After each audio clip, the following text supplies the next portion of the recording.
Comme d'habitude, on continue après le chapitre de la dernière fois. Nous sommes donc au chapitre Kaf Zaïn. On était là. Ah, on n'avait pas fini le Kaf Vav? Non, On n'avait pas fini. Bon, on va le reprendre alors. Bon, il y a une idée qui revient très souvent chez le Rav, et bon, pas seulement chez le Rav, c'est cette idée que il y a une solidarité de l'ensemble des êtres, c'est-à-dire le monde entier, une sorte d'organisme interrelationnel évidemment entre les hommes, mais également entre l'humanité et le cosmos tout entier. Tout cela forme une seule unité. Et donc, ce qu'on appelle la fidélité est quelque chose, la fidélité euh, familiale fait partie des éléments essentiels, une clé de voûte de l'ordre du monde. Ce qui explique la cérémonie, la fameuse cérémonie de la sota. Dans la cérémonie de la sota, c'est-à-dire cette action dans laquelle, quand la paix du foyer est, est entamée à cause du comportement douteux de la compagne, alors on se rend dans le temple de Jérusalem et là-bas, il y a une cérémonie dans laquelle la sota va boire d'une eau dans laquelle le nom de Dieu a été effacé. Vous savez que effacer le nom de Dieu est blasphématoire, c'est extrêmement grave, mais pourtant, dit le Talmud, le Créateur est prêt à ce que son nom soit effacé afin de rétablir la paix dans le foyer. Ce qui veut dire que les lettres du nom de Dieu, quand elles sont ensemble et quand elles sont écrites, ça représente l'harmonie dans l'univers. Quand l'harmonie est brisée dans une famille, c'est l'harmonie de l'univers qui est brisée, et donc les lettres sont effacées et séparées les unes des autres. Et alors tout se passe comme si les lettres protestaient. Les lettres disent, nous voulons nous réunir à nouveau. Et c'est ça qui va donc ramener l'harmonie dans le foyer dans lequel la discorde s'est instaurée. Voilà. Bon, alors, tout ça, c'est pour comprendre. Maintenant, qu'est-ce que ça a à voir avec le sionisme? A priori, ça n'a rien à voir. C'est un texte qui concerne des relations familiales. Ça serait bien donc dans un livre destiné au couple. Mais ce que le Rav va nous expliquer, c'est qu'il y a l'unité du monde doit être réalisée à travers l'histoire et rétablir la confiance entre les différentes parties du cosmos. Et cette confiance se rétablit entre autres à travers le processus du sionisme. D'où le rapport que ce sujet a avec le nôtre. Bon, alors je recommence donc ici le texte. Ha'emun mishparti hu tolada ve'amshacha kavit. La confiance dans la famille est une dérivée et une conséquence directe, meota ha'emuna hagdola, de cette grande foi, hashruya be'omek ha'ahava, qui réside dans la profondeur de l'amour, Hapoelet Beruach Chaim, Besechel Elyon Umfoar, qui agit par un esprit vivant, par une intelligence suprême et splendide, Beseder Veat Ama Bichlalut Amon Haitzurim Vaolamim Kulam, en ordre et en correspondance avec l'ensemble de toutes les créatures et de tous les mondes. Alors vous avez compris, moi non. Mais alors, je vais quand même essayer de faire passer ce que ça veut dire. C'est-à-dire, ce que dit le Rav Kook, le fait qu'un homme et une femme s'entendent dans leur foyer, eh bien, c'est une dérivée de l'entente qui réside dans l'univers. Euh, il y a ici également un terme qui est employé dans la première ligne, c'est le mot émouna. Le mot émouna, ici, est à prendre dans le sens que lui donnent les kabbalistes. En effet, il y a une différence entre la signification du mot émouna dans la partie révélée de la Torah, dans le Niglé, et le même mot dans la partie secrète de la Torah, la Kabbale. Quelle est la différence? quand on parle de Emouna dans le Niglé, il s'agit de la foi que l'homme a envers Dieu. C'est-à-dire, c'est le point de départ de la Emouna se trouve dans l'homme et il est orienté vers la divinité. Tandis que chez les kabbalistes, c'est exactement le contraire. La Emouna, c'est la foi que Dieu a en l'homme et en l'univers. C'est-à-dire ce qu'on appelle le monde le monde séphirotique, le monde dans lequel il y a une relation entre les différentes hypostases qui constituent le monde des séphirotes. Tout cela s'appelle la Emouna, en araméen, d'ailleurs l'araméen du Zohar, Mehemnuta. Raza de Mehemnuta, le secret de la Emouna, c'est le secret de cette foi que Dieu a envers les hommes. Alors, cette foi que Dieu a envers les hommes, qui se manifeste dans l'harmonie des différentes valeurs, eh bien, cette foi-là, elle s'exprime également dans le foyer. Par conséquent, quand il y a infidélité dans le couple, c'est une infidélité qui va rayonner sur l'ensemble du monde. C'est donc destructeur au niveau du cosmos tout entier. Hameila mishpartit, imeila mehareset et oshiyot, hamamidot et yitzira. C'est-à-dire, l'infidélité familiale est une infidélité qui détruit les fondements qui soutiennent la création, Pekochotea et ses forces, Baolam Aklali, dans le monde global. Les Shachlel et Taolam Hamaasi Varouchani, qui a pour but de parfaire le monde pratique et spirituel. Haotiot Amevatot et Shem Hashem Elohei Israël. Les lettres qui expriment le nom de Dieu, Dieu d'Israël. Hakolelot Bekirban et Kol Chaye Haolamim Kula, qui contiennent en elles toute la vie de tous les mondes, im mekoriutam veshorsham ha'elyon, associés à leur origine et leur racine suprême. Alors, c'est quoi les quatre lettres du nom de Dieu? Vous le savez, c'est Yud, He, et puis également le Vav, et encore le He. Donc Yud, Ke, Vav, Ke, ce sont les quatre lettres du nom de Dieu. Comme on l'a dit la dernière fois, les kabbalistes rajoutent une cinquième lettre. La cinquième lettre, c'est l'épine qui se trouve au-dessus du Yud. Au-dessus du Yud, vous avez, ça s'appelle la racine. C'est la racine, c'est l'enracinement des mondes dans leur origine qui est l'infini. C'est-à-dire le Yud, le He, le Vav et le He représentent les mondes, en tout cas la vie des mondes, et l'enracinement de cette vie dans l'infini, c'est la petite épine qui est au-dessus de la lettre Yud.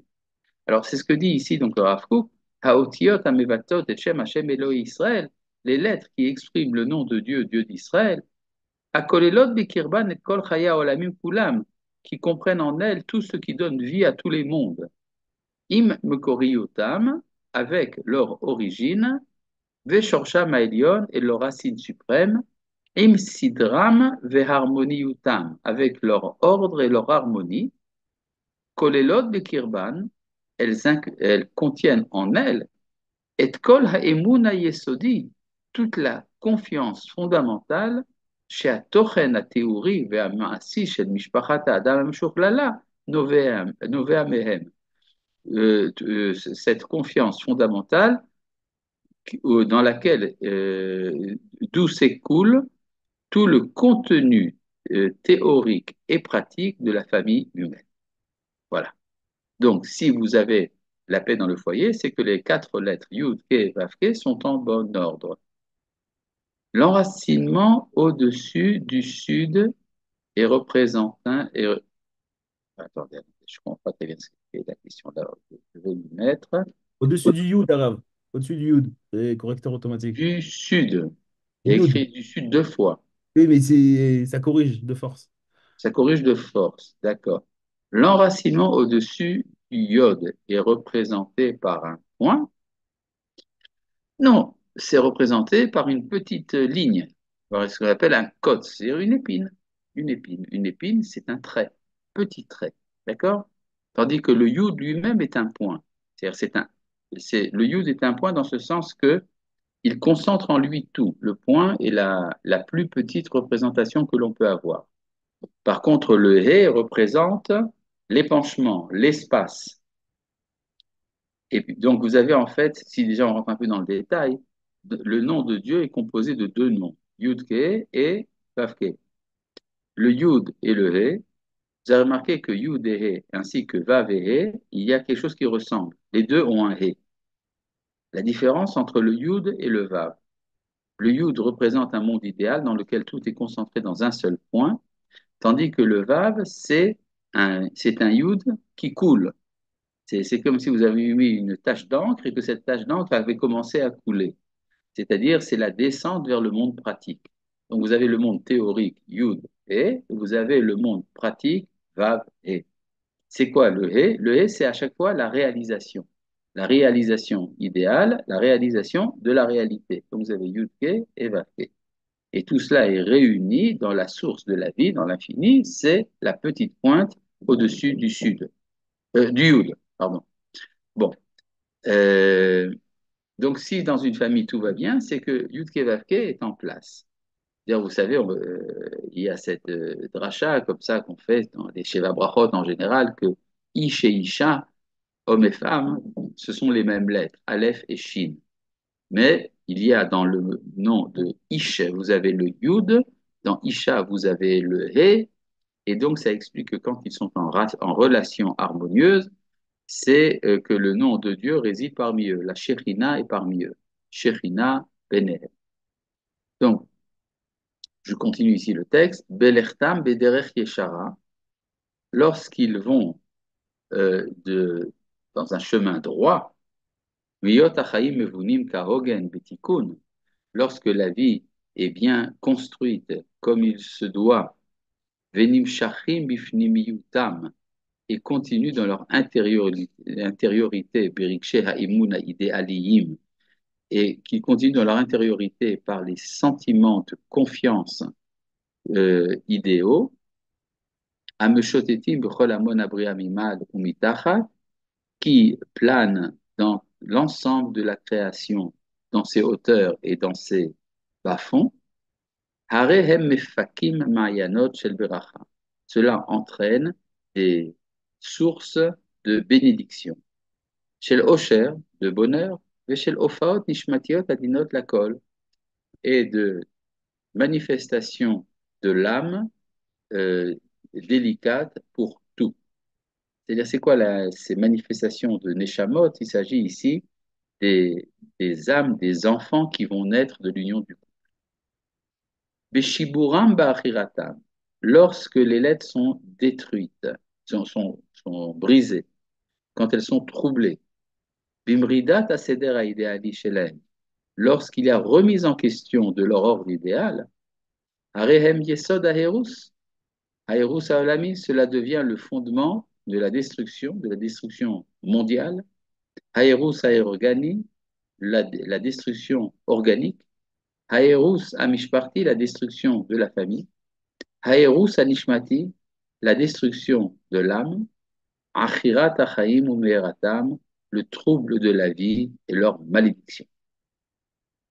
Bedikat mesota, et la vérification qui est opérée par l'eau de la sota, de la femme soupçonnée, mimekor achaim aelionim yulikucha. Et ça vient de l'origine de la vie suprême. Mikol Oshra ou Birchata Shel Torah. Cela vient de tout le bonheur et la bénédiction que donne la Torah. Asher derachea darche Noam vechol netivotea shalom, dont tous les chemins sont des chemins agréables et dont toutes les voies amènent à la paix. Je crois que c'était là que nous avons arrêté la dernière fois. Haolam olech vetoe bintivotav. Le monde va en s'égarant dans ses cheminements. Aval mevakeshu et aemun Elohim, mais il réclame la confiance divine. C'est donc ce que dit le Rav Kook ici, c'est comme si le monde voulait boire, l'univers tout entier voulait boire l'eau de la sota. Et un native chez l'orachaim. Le monde est à la recherche du chemin de la lumière de vie. Uvo yavo haor, et la lumière viendra. Ve'atochen bebinyan mishparti ben Hashem el haolam uven kol ma'asav, et le contenu de la construction familiale entre Dieu et son monde et toutes ses créatures, Yofia aliede hitgalut emunat omen, apparaîtra lorsque se manifestera la foi pure. Et il y a ici une erreur, c'est le mot omen. Il faut dire Asher Israël, me'az hi atzura, qui est depuis toujours contenu dans l'être d'Israël. Verastir li leolam, je te fiancerai pour moi, pour toujours. Verastir li betzedek uvmishpat bechesed uvrachamim, et je te fiancerai par la justice et le droit, par la générosité et la miséricorde. Verastir li beemuna viada et Hashem. Je te fiancerai par foi et alors tu connaîtras l'Éternel. C'est un verset tiré du livre de Hoshea, dans lequel il y a une sorte de métaphore conjugale entre Dieu et Israël. Et là-bas, la nation d'Israël est comparée à une femme infidèle qui va revenir à son mari.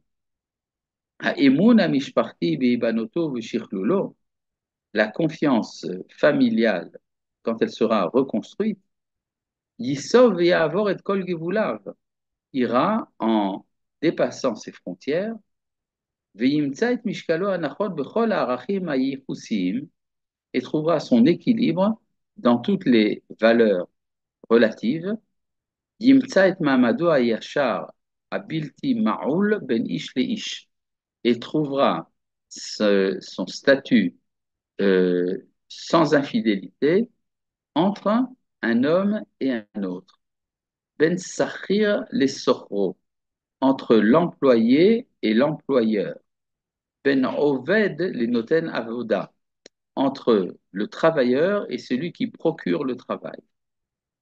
Remarquez ici donc le Rav s'introduit dans la critique marxiste de la bourgeoisie.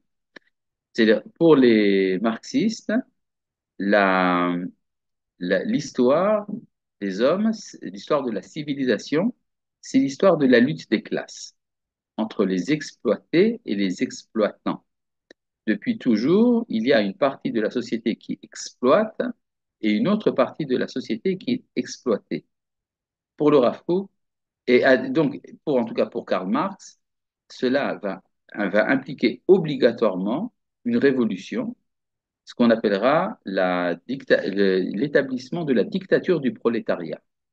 C'est-à-dire le prolétariat va se révolter contre la bourgeoisie qui l'exploite et va s'emparer des moyens de production, et alors tout le monde sera beau et tout le monde sera gentil. Pour le Rav Kook, le fait qu'il y a rivalité entre les classes, c'est comme dans un couple, dans un couple qui a perdu la confiance de l'un en l'autre. Il n'y a plus de fidélité. À partir du moment où la fidélité entre Dieu et Israël va être rétablie par le retour d'Israël sur sa terre, ça va entraîner un rayonnement sur l'ensemble des relations humaines. Et donc la confiance va s'établir entre l'employeur et l'employé, ça c'est au niveau économique. Et alors là, le Rav Kook continue. Ben chachmei chidot le'amelei kapaim, entre les sages des énigmes et ceux qui travaillent de leurs mains. C'est-à-dire qu'il y a non pas des spirituels d'un côté et des travailleurs de l'autre, il y a une collaboration des deux. Ben amim rabim, entre de nombreuses nations. Ben yoshve aklimim ou medinot shonot, entre ceux qui résident dans des régions et des États différents. Ben hatviot habessariot, latviot anishmatiot asher la-adam, entre les exigences de la chair et les exigences de l'âme de l'homme. Contrairement au christianisme qui pense que la chair et l'âme sont en rivalité. Ben ha'adam ou ben kol ha'yetsur, entre l'homme et toutes les créatures. Ben chaye sha'a, les chaye olam, entre les préoccupations de l'instant et les préoccupations éternelles. Ben hakol et l'hakol, entre tout et tout. Et ici, au Tchet, la relation entre Dieu et Israël devait être l'image de Adam et Ève avant la faute, oui, de tout couple idéal. האמונה הפנימית היודעת את כבודה, את עושרה וגבורתה, מדושנה עונג פנימי, la foi intérieure qui connaît son honneur, son bonheur, sa vaillance, imbibée de délices intérieures. Amakira, Amakira Shibakol Moshelet, qui reconnaît qu'elle domine tout. Il s'agit de la Imuna ici, il s'agit à nouveau de la foi que Dieu a en l'homme. שהיא מחלקת במידה ובמשקל של צדק ויושר, אור וחיים לכל המון יצורים אין תכלית, qui distribue de façon équilibrée, juste et droite, de la lumière et de la vie à, à l'immensité de toutes les créatures infinies, על פי סדר וערך של ייחוסים נאמנים, sur la base de valeurs fidèles, de ruchim beruach shalom ve'emet, qui sont sur la voie de la paix et de la vérité, et munat olamim zo tiet tiferet hakol. Cette foi universelle sera la splendeur de tout, ateret tiferet be'ad Hashem, une couronne de splendeur dans la main de Dieu, Eshet Haïl, Ateret Baala, la femme vaillante et la couronne de son mari. Bon, il y a ici beaucoup d'images. C'est pas de la poésie, ce sont des allusions à des notions kabbalistiques. Et ce que donc parle ici le Rav, c'est que un des projets métaphysiques de la Kabbale, c'est la réconciliation des différentes parties du monde qui sont figurées en grand par la partie masculine et la partie féminine du monde. C'est comme si tout était mâle et femelle. Or, c'est le mâle qui donne la vie, c'est la femelle, le féminin qui reçoit la vie. Donc, de donneur à receveur, il peut y avoir rivalité, jusqu'au moment où le féminin devient la couronne et se met à la tête du masculin. C'est donc, ça représente, au niveau métaphysique, l'unité du couple universel et cosmique entre Dieu et sa créature, entre le corps et l'âme, la lumière et le réceptacle. Voilà. Donc, et ça va ça vole, disons, très haut, mais ça se rétablit également dans la vie familiale. Ce qui fait que quand il y a la paix dans un couple, réfléchissez, vous faites la paix dans le couple, c'est pour amener la paix dans le monde.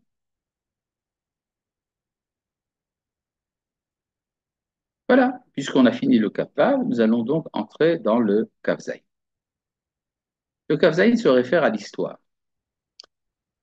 à un problème qu'on appelle Shichechat Ashvatim, l'oubli des tribus. C'est-à-dire, nous sommes les descendants des tribus d'Israël, mais nous ne savons pas toujours à quelle tribu nous appartenons, sauf les Kohen et les Lévis, qui eux sont descendants donc de la tribu de Lévi. Tous les autres ne savent pas, de manière en tout cas sûre, de qui ils descendent. Sont-ils de Réhouven, de Shimon, de Binyamin, de Naphtali? Nous ne le savons pas. Une des raisons pour lesquelles nous ne le savons pas, c'est que les livres de ce qu'on appelle les Yuchassim, des livres de généalogie qui étaient déposés dans le temple, ont été brûlés par Hérode, le roi Hérode, qui lui était d'origine étrangère et donc qui était jaloux des lignées des Juifs. Donc il a brûlé les livres des Yuchassim. Et donc ça a été un grand malheur. La Gemara dit que les yeux des sages ont cessé de briller depuis que ce livre a été disparu. Cependant, comme dans tout phénomène négatif, il y a quelque chose de positif.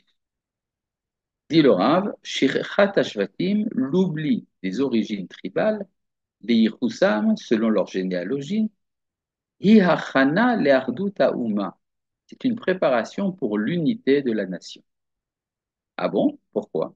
Parce que, al-yédé azikaron shel chiluk ashvatim, si on avait, si on s'était souvenu de la séparation tribale, Aïta agalut goremet shekol shevet yichulak v'yipared legamre mikalalut hauma. Cela aurait fait que chaque tribu se serait séparé totalement de l'ensemble de la nation.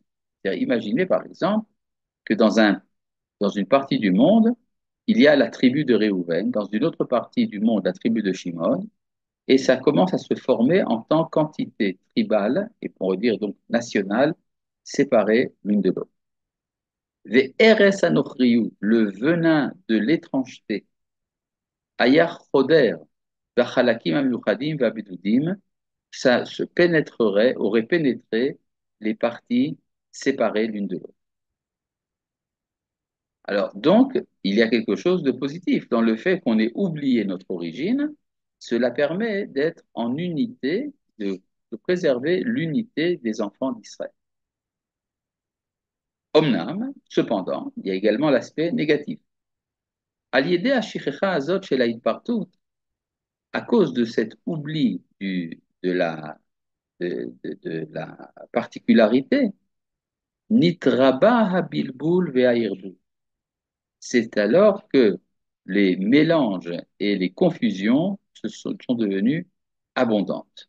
Ah bon? Où est-ce qu'il a été tiré ça? Il y a un texte du Hari, Rabbi Yitzhak Luria, le grand kabbaliste du XVIe siècle, qui nous dit que chacun doit prier dans les prières à la manière de ses ancêtres. C'est-à-dire que vous avez plusieurs rituels de prière, séfarade, ashkénaze, yéménite, chassidique, orientale, etc., etc. Et chacun correspond, disons, à un canal qui est celui de sa tribu. Et de sorte, dit le Hari, que si je fais la prière dans un rituel qui n'est pas celui de la tribu à laquelle j'appartiens, la prière risque de ne pas être acceptée. Bon, ça c'est au niveau simplement du rituel de prière. Pour le Rav Kook, ce qui le Hari dit au niveau du rituel a un sens au niveau beaucoup plus général. C'est là ce qu'il nous dit là. L'ora katfilot amiyuchadot uruyot lechol shevet veshevet bifnei atzmo betikun haolam nvalbelu. Ce n'est pas seulement les prières destinées et dignes de chaque tribu pour la réparation du monde qui ont été troublées. Kim kol erche hachaim, mais toutes les valeurs de la vie. Apnimiyim vachitzoniyim, intérieur et extérieur. Kol tzivyonehem shel hargashot, halimudim aminagim ve'adrachot. Les caractères de tous les sentiments, des études, des usages et des recommandations. Chez kol echad mehem bimkomo mosif tikun or vechaim, qui chacun, quand il est à sa place, rajoute de la lumière et de la vie. Matim im helech hanefesh hashiftit ubone et olamo, s'adapte à l'esprit de la tribu et construit son monde.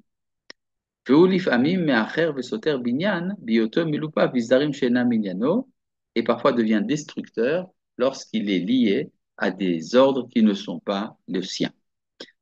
Je vous donne un exemple. Euh, dans la halakha, nous savons qu'il y a des halakhot différentes, il y a des règles de halakha différentes pour chaque communauté. Il arrive que dans une communauté, il y a une halakha qui va dans le sens de l'interdiction. Dans une autre, on va dans le sens de l'autorisation.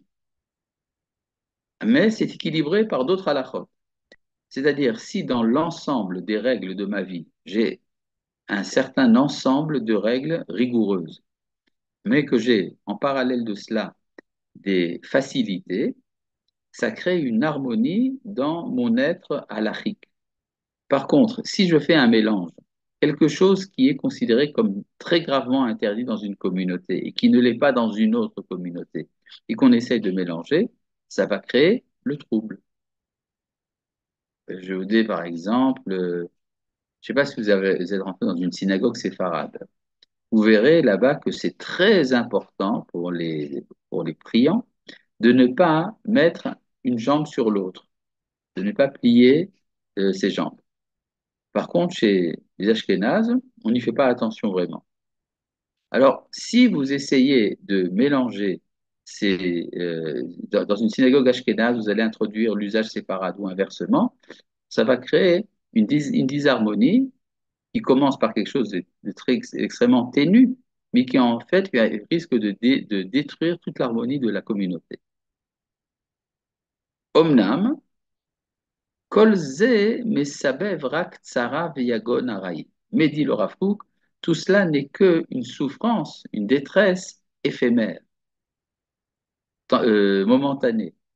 Aval bifnimiyut achaim, mais dans l'intériorité de la vie, chaya ya neshama aklalit, la neshama, l'âme collective, est vivante. Shenichtorera harbe alide mechiyat akavim apratiyim, qui s'est abondamment éveillée grâce à l'effacement des particularités. C'est-à-dire le fait que je ne sais pas si je suis de la tribu de Yehuda ou de Binyamin ou de Issachar ou de Zevulun, cela finalement peut-être est une souffrance au niveau de l'ordre de la halacha ou des usages, etc. Mais finalement, ça permet à l'âme collective d'Israël de se manifester.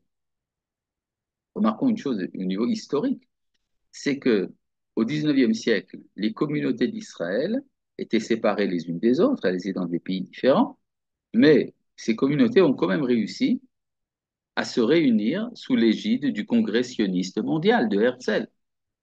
C'est-à-dire que quand ce qui est plus important, c'est l'unité plutôt que la particularité, alors l'âme collective se manifeste. Vima noam ve'asidur nitmaet.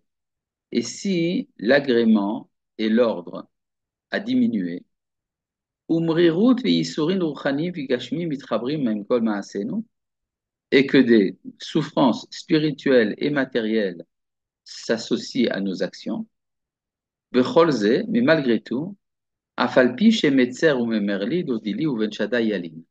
Bien que il me fasse des misères et de l'amertume, mon bien-aimé reste à moi, il dort, il va s'installer entre mes seins. C'est un verset du Shirachirim dans lequel on dit Tseror Hamor Dodi Li Ben Shaddai Yali. Traduction littérale, Tseror Hamor, le bouquet d'aromates fait que mon bien-aimé reste à moi et s'installe entre mes seins. Expression un peu érotique. Et donc, Tseror Hamor, le bouquet d'aromates, c'est exprimé, ça devient une parabole chez les Chachamim, Metzer ou Memer, et il me fait des misères et de l'amertume. Mais malgré tout, il reste mon bien-aimé. Ou mitor, c'est-à-dire que les souffrances sont des souffrances désirables à la limite. C'est comme quand, par exemple, vous prenez un remède médical qui vous fait souffrir, mais vous savez qu'il vous amène la santé. Ou mitor ardut abelula. Et à partir de cette unité qui vient du mélange, Amelea Yirbu Vechesron Sidur, qui entraîne un désordre, Yetse Laor Tochen Chaim Betukan Umsudar, cela va produire un contenu de vie bien établi et ordonné, Sheigale Veirae Beofat Or Chaim Shel Geula Vishua, qui se manifestera et sera vu lorsque se manifeste la lumière de vie de la délivrance et de la rédemption. Israël Yashuv al Mechono. Israël, le peuple d'Israël, donc reviendra à sa base. Vechoach Shevata Yashuv Elav Be'ardut Harmonie. Et la force de ces tribus reviendra à lui dans une unité harmonieuse.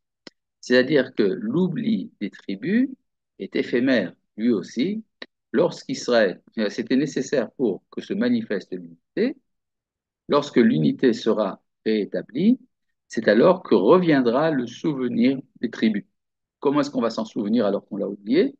C'est pour ça que le Rambam nous dit que le Mashiach sera investi de l'Esprit Saint, Ruach HaKodesh, et donc il pourra dire à chacun de quelle tribu il est. Si vous voulez faire une vérification si le Mashiach ne dit pas n'importe quoi, envoyez un frère jumeau chez le Mashiach qu'il demande quelle est ma tribu. Après, envoyez son frère jumeau et demandez-lui également la même chose. Si vous répondez deux choses différentes, c'est une confusion pour le Mashiach. Bonjour. En général, quand il y a une fête nationale, ce sont des Chazan Ashkénazes qui représentent le klal. Comment trouver l'unité dans les rites? Ça se fera.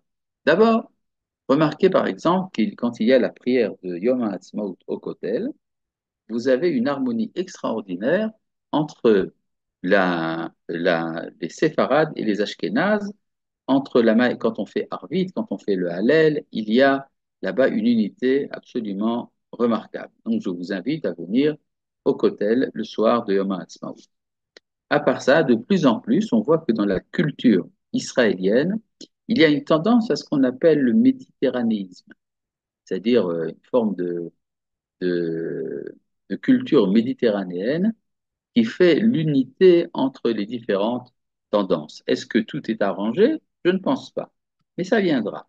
Par exemple, dans les yeshivot tichoniyot, dans les lycées yeshiva, il y a tout un problème. Souvent, des éducateurs me disent comment faire pour que mes élèves veulent se lever pour aller à la prière.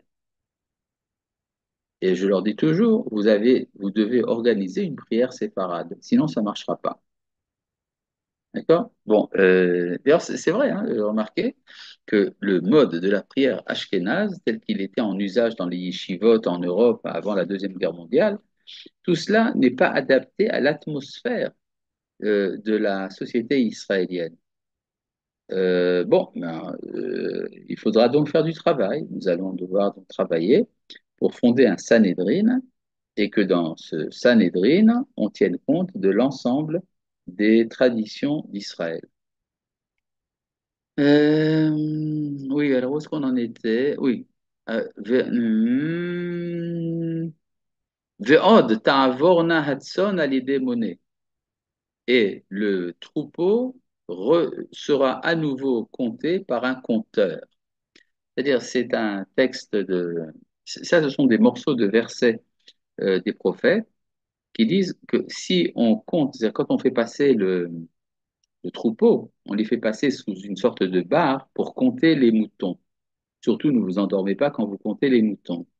Et quand on compte les moutons, c'est-à-dire que chaque mouton a sa place. C'est-à-dire de même les tribus d'Israël.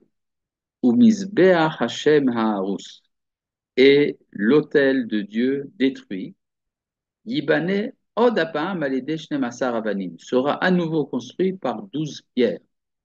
Ça fait allusion à la cérémonie du Carmel, où sur le mont Carmel, le prophète Eliyahu amène le feu du ciel sur l'autel de Dieu et il construit là-bas un autel avec 12 pierres. Pourquoi? Kishnem Asar Shifte Bene Yaakov. Comme les 12 tribus des fils de Yaakov, Asher Ayad Var Hashem Elav Lemor Israël Yeshemecha, auquel la parole de Dieu a été adressée pour lui dire Israël sera ton nom. Et Aliédé Eliyahu Malach Abrit. Et ceci par l'entremise d'Eliyahu, l'ange de l'alliance. Asher Meaz Nikra Aliédé Kinato, Hashem ou Elohim, qui depuis qu'il a été appelé à cause de son zèle pour l'Éternel qui est Dieu, Oler hu ve'oved avodat shalom, travaille pour rétablir la paix, les hashiv levavot albanim ve'levanim alavotam, pour ramener le cœur des pères vers les fils et le cœur des fils vers les pères. Alors, c'est quoi ça? Euh, il y a ici, bon, ça, il faut un peu s'étendre. Le prophète Eliyahu, comme vous le savez, a voulu confondre les adorateurs du Baal. Et donc, il fait faire deux, deux autels sur le mont Carmel, l'un sur lequel va descendre le feu de Dieu, c'est l'autel du sacrifice pour Hachem, tandis que sur l'autel du Baal, le feu ne tombe pas. Quand le feu tombe sur l'autel de Dieu, le peuple tout entier se prosterne et dit Hachem ou Elohim, c'est l'Éternel qui est Dieu, c'est l'Éternel qui est Dieu. Hachem ou Elohim, Hachem ou Elohim. Et donc on s'attendrait qu'après cette cérémonie extraordinaire, le peuple entier fasse teshuva. Alors ce qui se passe juste après ça, Eliaou se rend à Yisraël. Yisraël, c'est la capitale d'hiver des rois d'Israël. Et il arrive donc dans la capitale, il voit la reine d'Israël, Jézabel, qui lui dit, tu as tué les prêtres du Baal, je vais te tuer. Et Eliaou prend la fuite. C'est-à-dire que si la reine d'Israël, après cette histoire, est capable de menacer de mort le prophète, c'est que l'État est de son côté. La police, l'armée, toutes les forces sont du côté des adorateurs du Baal. Eliaou, extrêmement déçu, prend la fuite. Il se rend à Beer-Sheva, qui est dans le royaume de Juda, au sud du royaume d'Israël. Et il continue sa route au sud de Beer-Sheva, pas le Yud, au sud, et il arrive sous un arbre sous lequel il s'endort. Et une voix divine lui dit, continue ta route, mange ce gâteau, parce que tu as une longue route à faire. Et il mange et arrive sur la force de ce qu'il a mangé, après 40 jours et 40 nuits au mont Sinaï, là où la Torah a été donnée. Il rentre dans la grotte dans laquelle Moshe s'était isolé, et alors il entend là-bas un tremblement de terre, un grand feu, un souffle, et après une petite voix silencieuse. Et Dieu lui dit, Ma lecha po Eliyahu, qu'est-ce que tu fais là, Eliyahu? Ça veut dire quoi, qu'est-ce que tu fais là? C'est toi qui m'as dit de venir. Ça veut dire qu'en fait, la question qui est adressée à Eliyahu, c'est comment est-ce que tu conçois ton rôle dans le monde? Qu'est-ce que tu fais là? Là, c'est dans le monde. Et Eliyahu répond, voilà, j'ai pris le zèle pour le Dieu d'Israël parce que, les enfants d'Israël ont abandonné ton alliance, ils ont détruit tes autels, ils ont tué tes prophètes, et je suis resté le dernier, et ils veulent me tuer. Alors le Midrash introduit dans ce dialogue des réponses de Dieu qui ne sont pas écrites dans le texte. Et dans le Midrash, on dit comme ça, lorsqu'Éliaou a dit, ils ont abandonné ton alliance, les enfants d'Israël. Dieu lui dit, est-ce que c'est ton alliance ou la mienne? Réponse d'Éliaou, c'est la tienne. Réponse de Dieu, alors qu'est-ce que tu me veux? Oui, mais ils ont détruit tes autels. Ah bon? Mais est-ce que ce sont tes autels ou bien mes autels? Réponse d'Éliaou, ce sont tes autels. Et Dieu lui dit, alors qu'est-ce que tu veux? Oui, mais ils ont tué tes prophètes. Réponse de Dieu, est-ce que ce sont tes prophètes ou mes prophètes? Ce sont tes prophètes. Alors qu'est-ce que tu me veux? Oui, mais ils veulent me tuer moi aussi. Ah, donc, c'est quelque chose de personnel. Et là, à nouveau, apparaît un nouveau tremblement de terre, à nouveau le feu, à nouveau le vent, et finalement une petite parole douce. Et Dieu à nouveau lui demande, qu'est-ce que tu fais là? Est-ce que tu as compris la leçon? Réponse d'Iliaou, la même. J'ai pris le zèle pour l'Éternel parce que les enfants d'Israël ont abandonné ton alliance, qu'ils ont détruit tes autels, qu'ils ont tué tes prophètes et qu'ils veulent me tuer moi aussi. Conclusion, Eliaou n'a pas compris la leçon. Réponse de Dieu, dit, dans ce cas-là, rends-toi à Damas et tu oindras Hazaël comme roi d'Aram et tu oindras Yehu ben Nimshi comme roi d'Israël et va à Avel Mechola et tu oindras Elisha, fils de Shaphat, comme prophète à ta place. C'est-à-dire que Eliaou a été limogé. Finalement, ce qui se passe, c'est que Elisha, le prophète, le nouveau prophète, va accompagner Eliaou jusqu'à Jéricho, après au-delà du Jourdain, et là-bas, Eliaou s'envole. Il s'envole sur un char de feu avec des chevaux de feu, c'est-à-dire qu'il disparaît de ce monde parce qu'il a été disqualifié. Mais une fois qu'il est disqualifié, qu'est-ce qu'il fait maintenant? Là, le Midrash intervient.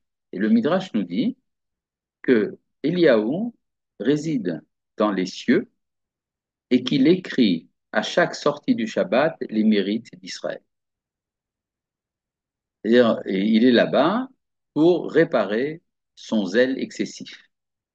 Et d'ailleurs, quand il dit les enfants d'Israël ont abandonné ton alliance, c'est la raison pour laquelle il doit venir à chaque fois qu'il y a une alliance de la circoncision, Berit Mila, pour être présent, pour voir que les enfants d'Israël n'ont pas abandonné l'alliance. Et donc, le travail de Eliyahu Hanavi, et d'ailleurs c'est ce que dit finalement le prophète Zecharia, Eliyahu doit revenir un jour. Qu'est-ce qu'il va faire ici? Eh bien, il va ramener les cœurs des enfants d'Israël les uns vers les autres. C'est quoi les cœurs des enfants d'Israël? Des pères et des fils. Pour le Rav Kook, les pères, ça représente les religieux, et les fils, ça représente les laïcs, les chiloniques. Et le cœur doit aller d'abord dans le sens des pères vers les enfants, Avot, Albani. Et après seulement des enfants vers les pères, vers Banim, Alavota. Donc, ce que dit ici le Rav Kook, c'est que le travail de Eliyahu, le travail fondamental d'Eliyahu, essentiellement dans les cieux, c'est de rétablir l'unité d'Israël. Il a commencé dans la manière dont il a construit l'autel sur le mont Carmel, puisqu'il a pris 12 pierres qui correspondent aux 12 tribus d'Israël pour en faire un seul autel. Et donc, il y a une sorte de puissance cachée dans l'être d'Israël, qui est la tendance à l'unité malgré les différences. Et ça, c'est ce que dit ici le texte. Al-Yedé Eliyahu Malach Haberit, par l'intermédiaire d'Eliyahu, l'ange de l'Alliance, Asher Me'az Nikra Al-Yedé Kinato, car depuis qu'il a été appelé à cause de son zèle, Hachem ou Elohim, lorsqu'il a fait dire à tout le monde l'Éternel est Dieu, Olechu, il va, vers Oved Avodat Shalom, il fait le travail de la paix, qui est Le'ashiv levavot al banim velev banim al avotam, qui est de ramener le cœur des pères vers leurs fils et le cœur des fils vers leurs pères. Mais comment est-ce qu'on le fait, ce travail? À l'idée or Torah Elionim, par la diffusion de la lumière des secrets suprêmes de la Torah. Pourquoi est-ce que, vous voyez donc il y a ici un rapport entre l'unité et les secrets de la Torah. Les secrets en hébreu, ça se dit sod. Sod, ça vient d'un verbe, l'istoded, qui veut dire se mettre ensemble. C'est-à-dire, alors que la Torah révélée amène la conscience des différences entre le bien et le mal, entre le permis et l'interdit, la Kabbalah, elle, révèle le sens qu'il y a à tout, y compris donc à la mécréance, le fait qu'il y a chez les enfants d'Israël ceux qui rejettent la tradition de la Torah, cela aussi fait partie d'un plan. Or, rasé Torah Haedionim, la lumière des secrets suprêmes de la Torah, Haoler Peshotev Bikneset Israël, qui va en s'épanchant dans l'assemblée d'Israël, où Mitpalesh et se distribue Bechol Ma'abadea dans toutes ses activités. Askanuta, Sifriotea, Tikvotea, Vavodotea.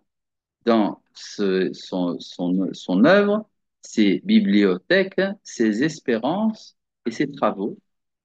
Amitraim Betsurot Shonot, qui se manifestent sous différentes formes, Mikodesh ou Michol, dans le saint et le profane. Mibinyan, Vega, Mihirus, aussi bien dans la construction que dans la destruction, c'est-à-dire dans, dans le travail de Eliyahu Hanavi, il met en rapport également les forces constructives et les forces destructives. Attendez, il y a ici un mot qui a été mal traduit, qui a été mal écrit. Omnam, c'est ça. Euh, Omnam, Kulam ke'echad, cependant tous ensemble, asukim babinyan apnimi vachitzoni, travaillent pour la construction intérieure et extérieure, aprati vaklali, individuel et collectif, les ma'ala michug akaratam shel kol hapoalim va'odim atzmam, bien au-dessus de la conscience des acteurs et des travailleurs eux-mêmes. C'est-à-dire chacun travaille pour sa finalité à lui, pour ce qu'il pense être important, parfois même en conflit avec ce que l'autre pense être important, mais Eliyahu se sert de toutes les tendances, et il se moque en fait de la diversité. Enfin, il s'en moque pas précisément, il se moque de l'étroitesse d'esprit qui fait dire à chacun, il n'y a que ce que moi je pense qui est important. Vegavoar beyoter, mikol matrotehem hamtzumtzamot, et qui est bien plus élevé que de leur finalité restreinte. Alors, il y a ici une petite question. Là, une petite question. C'est ça. Dans la perspective de ce chapitre, à quelle séphira associer la tendance à la différenciation et à quelle séphira associer la tendance à l'unité? Les séphirotes de l'unité sont celles de la ligne centrale, essentiellement Da'at, mais aussi Tiferet et Yesod. Da'at étant la source de l'unité, Tiferet, l'unité en mouvement, en préparation, et Yesod, l'unité achevée. Par contre, ce qui fait la différenciation, ce sont les séphirotes de droite et de gauche. Chesed et Netzach à droite, Gevura et Hod à gauche. C'est ça, disons, dans l'ensemble. Rak ba'atzat Hashem, Asher ya'atz la tête le'amo acharid vetikva. Tout se fait par le conseil de Dieu, c'est-à-dire le projet secret de Dieu, qui a pour projet de donner à son peuple un aboutissement et un espoir. V'acharit hayamim, lorsque les jours seront achevés, titbonenuba bina, vous en aurez l'entendement. C'est-à-dire l'entendement de la manière dont les différentes discordes du peuple d'Israël aboutissent finalement à l'unité, c'est quelque chose dont les acteurs eux-mêmes ne peuvent pas être conscients, mais dont ils seront conscients à l'aboutissement de l'histoire.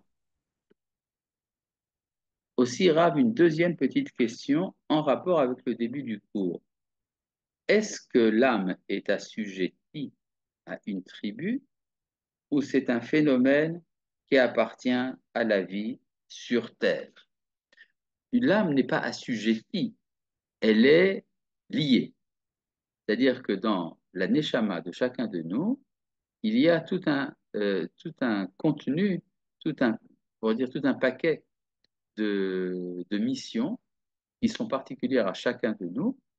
Et cela fait que euh, l'appartenance tribale en est un des éléments. Je vois que David Altar veut poser une question. Il peut le faire. Oui, Arabe, ce texte, il est très actuel par rapport à ce qui se passe en Israël depuis quelques années. Est-ce que, j'ai mal compris le texte forcément, mais il faudra que je le réécoute. Est-ce que ça veut dire, ben, on n'a qu'à attendre et à la fin, tout le monde comprendra ce qui est la vérité? ouais, je vois que tu as très bien compris. Non, mais je le Non, savais. ça veut dire que chacun doit faire son travail et faire avancer sa lutte, hein, sa cause, mais ne pas être catastrophé du fait que pas tout marche. C'est-à-dire, si je fais avancer quelque chose dont je suis persuadé que c'est important, et je vois qu'il y a pour cela également des embûches, il y a des difficultés en chemin, alors je comprends que ça fait partie des résistances nécessaires pour que l'ensemble des forces se manifestent, y compris ce qui est contenu dans l'opinion adverse. Voilà, je pense que c'est plus clair. Voilà, nous avons fini le Kaf Zain. On pourrait en vérité faire le Kafret, mais je Il y a une pense autre- que ça serait dommage. Hein? Peut-être si vous avez le temps, il y a une autre question de Félicia. Ah, oui, allez-y. Euh, j'ai très bien compris comme David, ce qui se passe, c'est effectivement un processus, mais ma question est, que devons-nous faire? Que, où devons-nous être? Et comment renforcer notre position que nous savons que nous sommes en processus? Mhm. Et, et effectivement, quand je rencontre des gens, euh, ben, j'ai envie de leur casser la gueule, quoi. Oui, c'est très bien. Ça fait partie de votre travail. C'est-à-dire, vous avez tout à fait le droit d'avoir une position et de vous opposer à l'autre. Il faut également simplement se demander qu'est-ce qu'Akadosh Baruch Hu veut faire dans toute cette histoire. Pourquoi est-ce qu'il donne de la force à ces gens à qui vous voulez casser la gueule? Et qu'est-ce que ça représente? Maintenant, la manière de réaliser l'unité, c'est pas simplement par la tolérance, c'est quelque chose de beaucoup plus profond. C'est un texte du Rav Kook que nous allons étudier plus tard, qui s'appelle les Milchemet Haemunot Ve'adeot, c'est-à-dire la manière dont doit s'engager la lutte des idées. Et le principe fondamental, c'est quand on est en conflit avec quelqu'un, je vais aller très rapidement, au lieu de lui dire en quoi il a tort, il faut lui dire en quoi il a raison, et alors il comprendra qu'il avait tort de penser qu'il a raison.